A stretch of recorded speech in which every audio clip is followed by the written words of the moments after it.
Here is the answer for the day 2 warm-up. Aluminum forms an ion with a positive 3 charge. Oxygen forms an ion with a negative 2 charge. Explain why the formula for aluminum oxide is Al2O3. And my explanation is shown in like the brown colored font. A compound is always neutral, so it must have equal amounts of positive charge and negative charge that balance each other out. If the compound has 2 aluminum ions, then its cations contribute a positive 6 charge. Each aluminum is positive 3. If there's 2 of them, 2 times positive 3 is positive 6. If the compound has 3 oxide ions, then those anions contribute a negative 6 charge. If each oxide is negative 2, and there are 3 of them, then 3 times negative 2 is negative 6.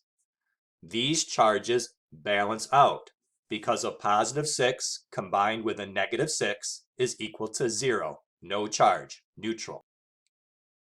Now in green ink, I've given a little bit more explanation about what sort of thinking was going on in my head to know that the subscripts were a 2 on the aluminum and a 3 on the oxygen.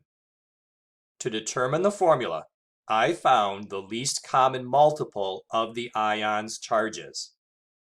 If the charge of aluminum is a positive 3 and the charge of oxide is negative 2, I asked myself, what is the least common multiple of a 3 and a 2? And that number is a 6. Then I picked subscript numbers so that the total cation charge is positive 6 and the total anion charge is negative 6. So here's the thinking that I did in my head.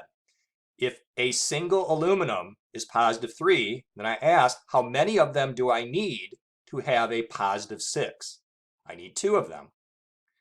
In my head I thought, if a single oxide is negative 2, then how many of those do I need to have a negative 6? I would need 3 of them.